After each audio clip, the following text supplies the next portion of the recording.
Bienvenue à la Comfi 17e numéro.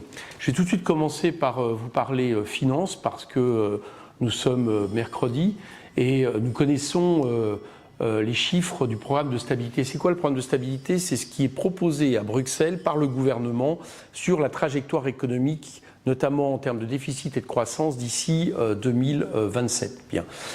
Et cette trajectoire aujourd'hui sur la table change profondément par rapport à celle qui a été proposée il y a un an. Il y a un an, on estimait que les déficits en 2024, et c'était aussi d'ailleurs le chiffre discuté lors de la loi de finances discuté fin 2023 à l'Assemblée, serait de 4,4%. Et puis la trajectoire prévoyait qu'on aille de 4,4% graduellement jusqu'en 2027 où on atteindrait 2,7% pour descendre en dessous de ces fameux 3%, la règle d'or européenne. Bien. Les nouveaux chiffres tombent et c'est non pas 4,4% cette année, mais 5,1% pour espérer atteindre en 2027 2,9%. Voilà ce qui est sur la table. Bon, tout ça marque l'échec total et l'impasse de la politique budgétaire du gouvernement. Non pas que le fait d'avoir plus de déficit me pose un problème insoluble. Vous savez que je considère que la dette est davantage un outil fait pour expliquer la baisse des dépenses publiques, pour expliquer des réformes structurelles où on s'attaque aux retraites, au monde du travail, etc. Mais que ce n'est pas forcément un mal en soi, un problème en soi, ne serait-ce que parce que ce qu'il faut regarder chaque année, c'est la charge de la dette qu'on rembourse. Et on sait que cette charge de la dette, même avec ce qui était prévu en termes de pourcentage PIB, on passerait en gros de 1,9% de PIB à 2,2, 2,3, donc c'est pas quelque chose d'insupportable. Ça dépend ce qu'on fait de la dette après. Si ça sert à investir, à permettre à l'État de fonctionner, c'est évidemment des choses qui peuvent être positives, mais n'empêche que le gouvernement, lui, ne l'entend pas ainsi. Donc pour lui, c'est un échec. C'est-à-dire pour un gouvernement qui met la question des déficits comme le point central de sa politique, le fait cette année de décider finalement qu'ils vont laisser filer la dette qui était prévu à 4,4 vers 5,1, c'est le constat d'un échec. Et c'est d'autant plus le constat d'un échec, c'est que plus personne ne peut croire à la trajectoire annoncée. On ne peut pas imaginer qu'en année préélectorale présidentielle, c'est-à-dire en 2025-2026, le gouvernement va réduire de 2,2% la dette, alors même qu'il entendait avoir 4 ans pour faire la même diminution. C'est un peu comme si on nous annonçait que vous alliez descendre en kayak une rivière un peu perturbé et que tout d'un coup ça devient un torrent qu'il faut descendre. Bon, vous voyez bien que c'est quelque chose qui ne tient pas, même pour un gouvernement qui se fait fort de baisser l'an prochain de 20 milliards les dépenses publiques, qui se fait fort de s'attaquer à la protection sociale comme à celle des chômeurs, qui se fait fort de s'attaquer à la santé pour récupérer de l'argent ou aux collectivités territoriales. N'empêche, le saut est tellement haut que ça en devient non crédible. Donc leur politique, elle est non crédible, elle est dans l'impasse et je pense qu'il serait temps de se dire que si cette politique est dans l'impasse, c'est-à-dire que la politique de l'offre, de l'austérité, très certainement le moment est venu de changer de paradigme, de changer radicalement de politique. Et ça, c'est d'autant plus nécessaire, c'est que là je vous donne une trajectoire économique mais qui ne tient pas compte par exemple des investissements colossaux qu'il faudrait faire en termes de bifurcation écologique pour atteindre ne serait-ce que les accords de Paris. C'est-à-dire que moins on les fait vite, plus le chiffre devient là aussi astronomique dans les années à venir en termes d'efforts. Et là, pour l'instant, on est loin du compte. Donc d'un point de vue écologique, ça ne marche pas, ça provoque des inégalités terribles, ça ne répond pas aux besoins des Français. Et en plus, vis-à-vis de Bruxelles et entre guillemets des marchés, tout ça apparaît peu sérieux. Donc la question maintenant qui est posée, c'est de se dire d'abord qu'il faudrait partager les richesses. C'est-à-dire que nous disons depuis longtemps que le problème du déficit dans ce pays, c'est pas un problème de dépenses. Ça l'a été par exemple pour le moment du Covid, où il y a eu le quoi qu'il en coûte, mais depuis c'est un problème de recettes. C'est-à-dire que depuis 2017, Emmanuel Macron s'est targué de baisser les recettes en gros de l'État de 60 milliards d'euros. Et le pire, c'est que dans la grande majorité de cette somme, c'est dévolu aux riches et surtout aux ultra-riches, qui en plus le traduisent, le transforment ensuite en dividendes, qui est une accumulation d'intérêts particuliers, de fortune, de manière indécente et qui ne servent pas l'économie, qui ne servent pas l'intérêt général. Donc il faut revenir là-dessus. Voilà, première chose, il faut revenir sur cette question si on veut à la fois répondre aux besoins des Français, à la bifurcation écologique et dégager des moyens pour l'État. Et je dois dire que ce n'est pas la mission qui a été confiée par Gabriel Attal à des membres de la majorité pour chercher une taxation sur les super profits dont on sent bien que tout ça est un peu un leurre, que ça va résoudre les problèmes. Moi je dis déjà, par exemple, l'an dernier, dans ma commission, on a voté pour 15 milliards, y compris avec des membres du MoDem, de taxation des super profits, super dividendes, des rachats d'actions, etc. Je pense qu'on peut faire beaucoup mieux, beaucoup plus, mais il faut absolument aller de ce côté-là.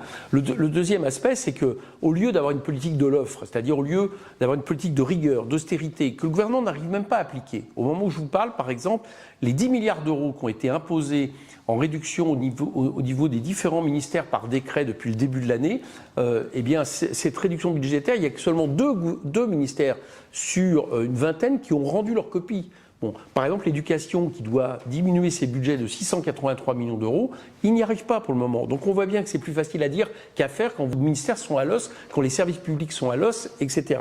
Donc là-dessus aussi, au lieu d'avoir cette politique, il faudrait plutôt au contraire parier sur une politique de la relance par la bifurcation écologique, c'est-à-dire réembaucher dans les services publics, réembaucher dans la fonction publique, dans l'enseignement, dans la santé, etc., évidemment dans la transition écologique. Et ça fait rentrer des recettes, ça fait rentrer des cotisations sociales, de la fiscalité, et c'est donc bon pour l'économie. Donc c'est exactement l'inverse de la politique actuelle qui est menée, qui en plus un autre défaut, c'est que quand vous réduisez les dépenses publiques, quand vous avez une politique au niveau mondial, une activité économique moindre, vous augmentez ce déficit, vous augmentez l'aspect récessif de cette crise économique et évidemment, à la fin, ça augmente les déficits, ça répond aux besoins des gens, l'État a moins de moyens, etc., etc. Vous voyez un peu le cercle qui s'installe.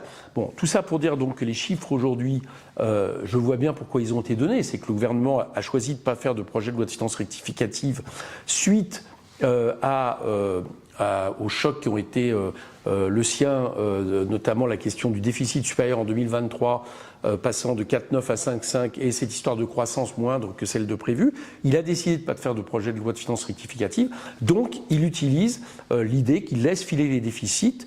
Voilà, c'est une option, mais encore une fois, c'est une option qui peut être compréhensible, mais qui est contradictoire avec sa politique. Et comme c'est contradictoire avec sa politique, je le répète, ce n'est pas acceptable qu'en réalité on refasse un budget en entier sans consulter le Parlement.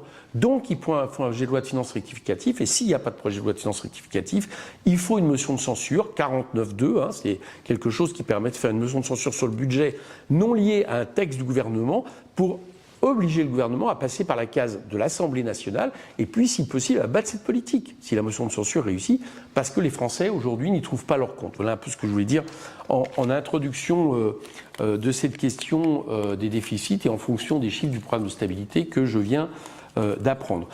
Les autres thèmes ont un lien avec cette question du budget, puisque dans ma circonscription, depuis maintenant plus d'un mois, je vous en avais déjà parlé, il y a un fort mouvement de l'éducation des enseignants animé par l'intersyndicale, les parents d'élèves, pour demander un plan d'urgence pour la Seine-Saint-Denis, parce qu'on voit bien que ce département continue à souffrir d'inégalités flagrantes. Il a beau accueillir les JO, il souffre d'inégalités flagrantes, notamment en matière d'éducation. Donc il y a un plan d'urgence de 358 millions d'euros qui est proposé, demandé par l'intersyndicale au ministère.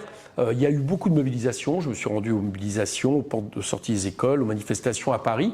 L'intersyndicale a obtenu 2 rendez-vous avec Matignon le 10 avril et avec Madame Belloubet, ministre de l'Éducation, le 15 avril. Et je souhaite vivement que la mobilisation se poursuive parce qu'on a besoin de cet argent de Seine-Saint-Denis et ailleurs d'ailleurs, ce qui pose, pour ça qu'il y a un lien avec les finances, le problème que non seulement le budget de la nation qui nous est proposé ne correspond pas aux règles propres que se donne ce gouvernement, celle des déficits, il n'y arrive pas, mais en plus de ça, il ne règle pas les besoins des Français qui sont criants. On avait vu les besoins des agriculteurs, là on voit le besoin de l'école, demain ça sera le besoin de la santé, donc il faut arrêter avec cette politique d'austérité qui ne règle rien. Dernier élément, là aussi en lien avec ma circonscription, c'est les Jeux Olympiques. Donc vous savez que ma circonscription, ou si vous ne le savez pas, je vous l'apprends, est au cœur des Jeux Olympiques. Il y a le village olympique, il y a le Stade de France, il y a le centre aquatique que nous avons, qui a été inauguré il y a peu de temps par le chef de l'État. Et moi, ce qui m'inquiète dans ces JO, c'est l'aspect sécuritaire qui se développe. C'est-à-dire qu'il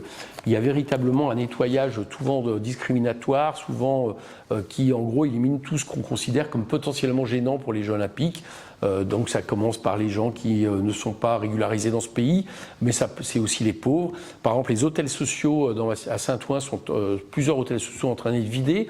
Les jeunes mineurs isolés sont en train d'être repoussés le plus loin possible des JO.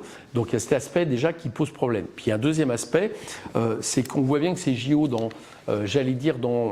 tout le discours de propagande, on a l'impression que ces Jeux Olympiques arrivent en Seine-Saint-Denis comme si c'était un village d'Indiens, comme si on arrivait dans quelque chose dont il fallait se méfier, se défier, avec une jeunesse qui est présentée de manière globale comme dangereuse et avec donc un contexte qui est mauvais. Or, contrairement aux Jeux Olympiques récents, les plupart des Jeux Olympiques qui ont eu lieu depuis maintenant une vingtaine d'années, le village olympique, cette fois-ci, il est en plein centre urbain. Il est au centre de Saint-Denis, de Saint-Ouen. Bon. Et donc la zone rouge à côté, qui limite considérablement les circulations, qui gêne les gens, elle est carrément dans la ville. Et ça évidemment, à partir de là, ça peut susciter des problèmes de tension, absolument des interdictions, des contraintes, des problèmes de tension avec les forces de l'ordre.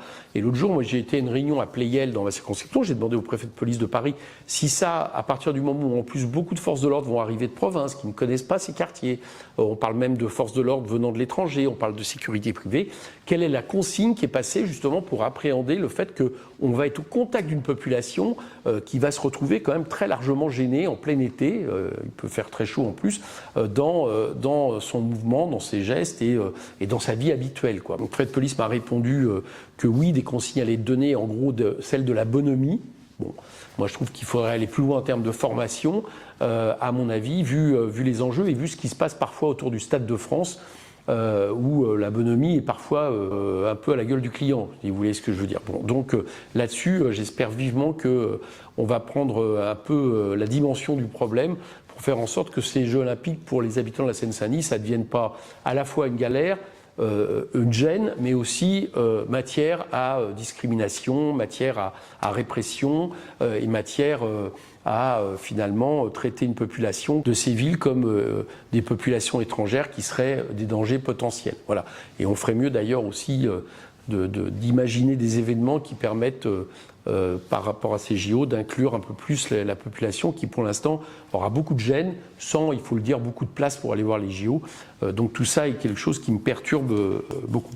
Je ne voudrais pas terminer sans parler de Gaza, parce que le massacre continue, on est à plus de 40 000 morts. On voit bien aujourd'hui que Netanyahou parle d'un retrait de Gaza sud pour concentrer une future attaque sur Rafah qui serait absolument catastrophique. Un peu de partout maintenant, et notamment depuis la résolution de l'ONU, il y a une demande d'exigence du cessez-le-feu. Il y a, et je les salue, des manifestants en Israël qui s'opposent à la politique de M. Netanyahou. Tout ça est bien, mais tout ça ne va pas assez vite, tant M. Netanyahou paraît vouloir vraiment appliquer sa politique qui, pour moi, reste le fait d'en finir avec les Palestiniens à Gaza. Bien. Et je pense que même si le gouvernement français continue à hausser le ton, j'ai vu qu'il y avait eu une tribune du chef de l'État en ce sens-là avec les chefs d'État de Jordanie et d'Égypte, il faut aller plus loin, il faut des sanctions. Tant qu'il n'y aura pas de sanctions, on n'y arrivera pas. Sanctions vente des armes, sanctions économiques, le fait de reconnaître la Palestine comme État, ce qui permettrait de demander une force d'interposition de l'ONU. En tout cas, je voulais dire aux habitants de Gaza, aux Palestiniens, qu'on ne les oublie pas dans le terrible calvaire qu'ils sont en train de vivre et dans le génocide en cours. Voilà, je voulais terminer là-dessus. Je l'ai dit d'ailleurs dans ma circonscription lors de réunions à Saint-Ouen. Je l'ai dit à Dijon lors d'une réunion aussi avec plusieurs des personnes avec qui j'étais parti à Rafah. Et nous devons continuer à exprimer notre solidarité avec les Palestiniens et à demander une issue pacifique à cette guerre, à ce conflit abominable et ce génocide en cours.